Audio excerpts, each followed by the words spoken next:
Tiens, là, par exemple, l'indépendance, je me doutais bien que je me suis fait avoir. Du coup, j'ai fait un préconso de 10K pour me Je crois refaire. que ça fait suite à un message précédent, à 1058, il dit qu'il a tout mis sur ses. Qu'il y a quelqu'un qui lui a dit de tout Tout mettre sur mettre sur Baby SafeMoon. Trump. Oh putain. Ouais, on sait pas. Ouais, Ouais, il y a une petite discussion de savoir si ça troll ou pas, parce qu'apparemment il a mis ouais, 15. j'espère que c'est du troll, indépendance. Hein. Parce que là, franchement, hein, faire un préconso de 10K pour te refaire, il y a un problème. En plus, préconso, t'empruntes de l'argent que t'as pas pour investir dans la crypto, pour te refaire, arrête. Arrête. Forme-toi, ton préconso, tu le rembourses tout de suite. L'argent que tu as là, tu le rembourses avec les taux d'intérêt qu'ils t'ont donné. Souvent, c'est des taux de merde en plus. Tu rembourses direct. Tu remets de l'ordre dans ta vie. Si tu n'as pas de job salarié, si tu n'as pas des rentrées d'argent régulières et que tu as absolument besoin de gagner d'argent en crypto pour pouvoir payer ton loyer et tout, il y a un problème, tu n'investis pas. Et franchement, c'est dur ce que je vais te dire. Hein. C'est dur. Hein. Mais c'est la réalité. Là, tu vas droit dans le mur. Tu n'investis, et c'est la règle de base, l'argent que tu mets en crypto, c'est de l'argent que tu peux perdre. L'argent que tu mets, demain, il n'existe plus, ça fait chier, mais ce n'est pas de l'argent dont tu as besoin.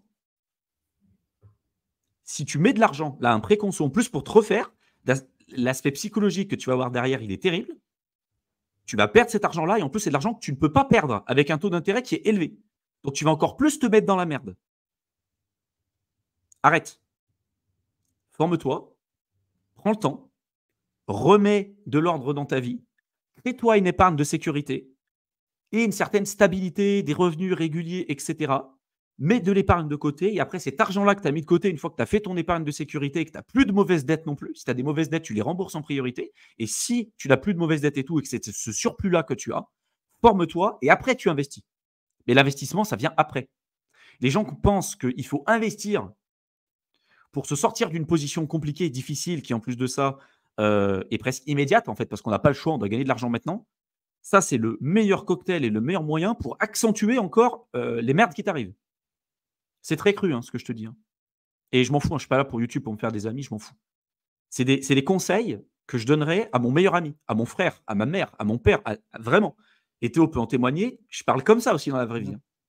Ah oui, non, mais il n'y a rien de choquant pour moi, hein. T'inquiète Voilà. pas. Je suis très cru dans ma manière de parler, mais si je dis ça, c'est aussi parce que je tiens à vous. Il y a des gens sur YouTube qui vous diraient oui, bah regardez, les 10K, tu peux les mettre sur telle crypto, ça va faire un x10 et tout. Moi, je te dis, arrête tout. Sors tout. Mets de l'ordre dans ta vie, rembourse tes mauvaises dettes, mets une épargne de sécurité.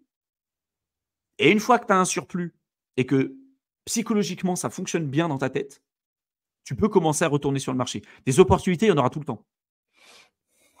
D'accord? Donc vraiment, après, tu feras ce que tu veux du conseil que je te donne. Mais si tu appliques ce que je te dis, je suis convaincu que dans plusieurs années, tu reviendras sur le chat et tu diras putain, merci de m'avoir dit d'avoir fait ça. C'est comme tous ceux qui se disent moi, je vais sortir de mon taf, j'arrête mon taf, je viens de me former un mois au trading et je me lance dans le trading de crypto. Les mecs, ils arrêtent tout, ils vendent tous leurs actifs, ils se lancent dans le trading de crypto, ils reviennent 2 ans après, la queue entre les jambes, et puis ils se disent bah quand même, j'ai peut-être fait une connerie. Alors ouais, t'apprends, hein. Mais c'est le cas de la majorité des gens en fait. C'est toujours la fable du lièvre et de la tortue. Hein. Ça, c'est un truc qu'on a appris quand on était jeune. Moi, c'est un truc qui m'a marqué. Et dans l'investissement, c'est ça. Les gens veulent toujours être le lièvre. Je pars vite, je fais des effets de levier, je fais des machins, je veux gagner de l'argent rapidement. Au final, ils n'arrivent jamais sur la ligne d'arrivée parce que les mecs, ils se font liquider, ils perdent toujours leur pognon. Et de l'autre côté, tu as la tortue. Des gens un peu comme nous, tu vois, qui on va pas ultra vite. Hein. On fait attention, on prend des bénéfices, on prend des machins, on se forme. Voilà. Mais on arrive sur la ligne d'arrivée. Et c'est pas en allant sur la ligne d'arrivée en faisant des fois 100 ou des fois 1000. Parce qu'en général, tu n'arrives pas sur la ligne d'arrivée, tu es cramé au bout de 10 mètres. Hein. Tu fais un claquage, tu arrives au bout de 10 mètres, tu es éclaté au sol, tu n'as rien fait. Quoi. Mais du coup, c'est comme ça que vous créez de la richesse sur le long terme. Warren Buffett, il n'est pas devenu l'homme le plus riche du monde en faisant des x100 chaque semaine. Hein. Alors, il a eu des performances remarquables. Du 29 ou 30% annualisé sur des périodes de 30 ans, c'est remarquable. Mais surtout, il a investi très, très jeune et il vit très, très vieux. Donc, les intérêts composés sur le long terme sont énormes. Et c'est d'ailleurs 99% de sa richesse, c'est fait après 60 ans, à Warren Buffett, avec les intérêts composés. Je sais que ça fait chier à beaucoup de gens, ça. Je sais que je vais avoir des dislikes, je sais que j'ai des gens qui vont m'insulter dans les commentaires, mais je m'en fous. À la limite, je m'en fous. En fait, vous faites ce que vous voulez avec votre argent, hein. Ça regarde que vous. Hein. Mais ce que je vous dis là et ce qu'on vous dit avec Théo, c'est des choses qu'on a vécues et on parle de la même manière à des gens qui nous sont proches. Comme si vous étiez nos amis, en fait. Même si on ne vous connaît pas, hein. Vous nous connaissez, vous avez l'impression de nous connaître. Mais si on vous dit ça, c'est qu'on tient à vous, en fait. Ça serait tellement plus simple pour nous de nous dire, ah, vas-y, les 10 000 balles, tu les viens, tu les mets sur crypto-investisseur, tu les mets sur l'accompagnement, puis investis sur des cryptos, tu vas gagner de l'argent. J'en gagnerais de l'argent comme ça. Hein. Sauf que moi, je vais me regarder aussi dans le miroir, tu vois. Ouais, puis ça fait chier de voir des gens perdre leur argent comme ça. Et puis en plus, ça fait du mal à l'écosystème. Parce que les gens qui perdent de l'argent comme ça, après, forcément, ils vont pas parler en bien de la crypto. Et la plupart des gens, ils ont cette image de la crypto où tu investis et tu as perdu beaucoup d'argent. Voilà. Mais au final, il y a beaucoup de cas, c'est des arnaques. Enfin, oui, le mec, il part de la mamie qui s'est fait appeler, qui investit dans la crypto, dans une entreprise qui lui a dit d'envoyer des sous. Enfin, oui, forcément. Et ben, les mecs, pareil, j'ai suivi un groupe de pump and up, on m'a dit de faire ça, j'ai fait ça, je me suis fait latter, c'est la crypto, c'est un scam. Oui, forcément. Tu vois, du coup, c'est un peu. Il y a le côté, ça fait chier de voir les gens, mais il y a aussi le côté, ça fait chier de voir pas mal de gens se faire avoir comme ça. Et en plus, tu vois, avec toutes les répercussions négatives, tu vois, et plus les gens sont formés et plus tu diffuses le message, au final, plus j'espère qu'on arrivera sur un écosystème où tu as des gens un peu plus formés. Et du coup, voilà, tu es sur quelque chose d'un peu plus sain. Et ça bénéficie à tout le monde au final. Un truc où il n'y a que des scams et tout le monde essaie de se regarder sur la gueule et scammer les autres, c'est pas sain et c'est chiant, quoi. Mathieu qui dit, je pense juste que les gens ne se forment pas comme il faut. Alors, ils peuvent passer des années à regarder des vidéos de tout le monde et faire n'importe quoi. La crypto, c'est un vrai taf, clairement. Clairement. C'est un vrai taf. En fait, si vous voulez prendre les meilleures décisions, c'est ce qu'on répète tout le temps. Il faut apprendre à avoir votre esprit critique, votre esprit contrarien et que vous soyez capable de prendre vos propres décisions et de faire confiance à personne. Et ça prend du temps. Voilà. Ça, les gens, ils veulent pas l'entendre. Ils n'ont pas l'impression que c'est un vrai taf. Ils ont l'impression qu'il faut investir sur la dernière crypto et tout, machin. Sauf qu'avoir la conviction de recharger dans des cryptos quand ça a perdu 80, 90% et continuer de recharger dans ces moments-là et de se dire, OK, j'accepte ce risque-là et tout, alors que tu t'es peut-être fait rec sur le cycle précédent, c'est difficile. C'est vraiment compliqué. Ça demande une conviction, ça demande une vraie puissance personnelle, ça demande un mindset en béton.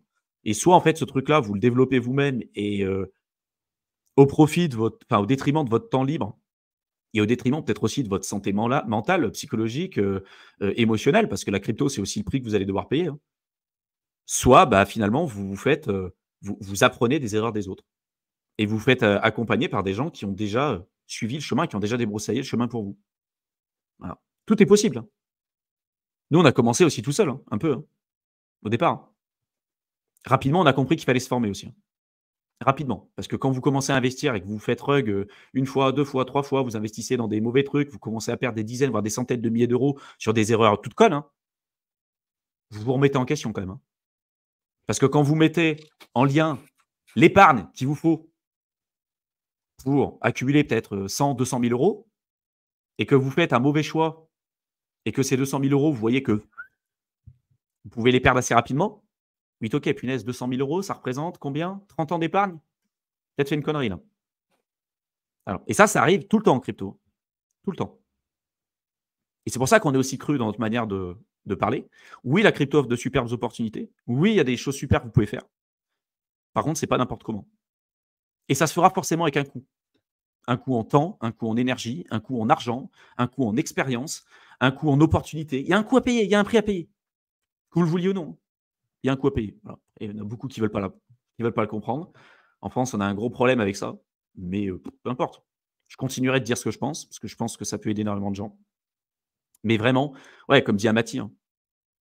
Là, il dit: «Je t'en supplie, arrête». C'est vraiment. Là, c'est le meilleur conseil qu'on puisse te donner. Dites-nous, hein, dans la section commentaires si on dit de la merde, hein. Il dit: «C'est un troll». J'espère que c'est un troll. Franchement, j'espère que c'est un troll. Mais si ça n'est pas un, parce que peut-être, il y en a peut-être certains d'entre vous qui se retrouvent dans des conformations comme ça, des positions compliquées, vous êtes au chômage, vous n'avez pas un équilibre dans votre vie, vous êtes peut-être en plein divorce, peu importe. C'est pas dans des moments comme ça que vous devez investir, hein. Vous investissez à partir du moment où vous avez un socle solide. Vous avez des piliers solides. Un pilier famille, un pilier passion, un pilier but, des amis, peu importe. Et vous êtes stable dans votre tête pour émotionnellement être capable de vraiment mener la barque au maximum et subir cette volatilité. C'est comme ça que vous allez réussir. Si vous n'êtes pas dans Ouais, des conformations pareilles, vous allez vous faire éclater. et puis surtout, nous, ce qu'on s'échine à dire au final, c'est que ce qui marche le mieux, c'est d'être là sur le long terme. Donc forcément, pour Aussi. tenir des trucs sur le long terme, tu vas avoir de la volatilité.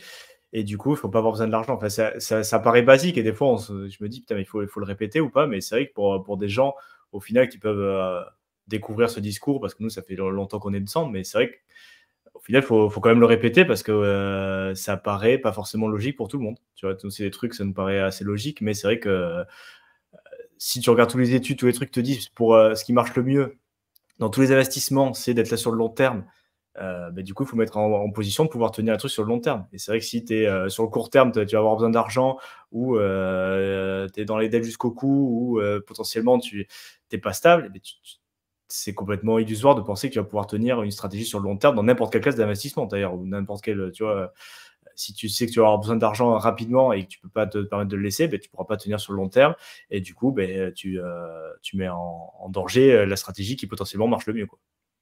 Exactement. Et si tu te formes pas, tu t'apprends dans la douleur. Exactement. Ah, c'est un prix à payer, toujours un prix à payer de toute façon, hein. Et puis ce que disait Amati, qui ne s'est jamais planté en crypto? Levez la main les menteurs. Exactement. On s'est tous plantés. Tous. Celui qui vous dira, moi, j'ai toujours acheté le bottom, j'ai toujours vendu le top, mytho. Menteur. Montre-nous ton portefeuille, tu es un menteur. Tu as fait ça par chance à un moment donné, mais on s'est tous trompés. On a tous acheté une bougie verte, on a tous FOMO, on a tous subi une volatilité sur notre portefeuille sur des cryptos qui ont pris un drawdown énorme. On a tous fait ce truc-là. Après, vu qu'on est là sur le long terme, est-ce que cette erreur pour vous, c'est l'exit? C'est-à-dire que c'est bon, c'est game over, vous repartez de zéro et vous êtes en fait sorti du marché parce que vous n'avez plus rien? Ou est-ce que vous êtes encore dans le game et vous continuez, vous apprenez de vos erreurs? C'est ça le truc.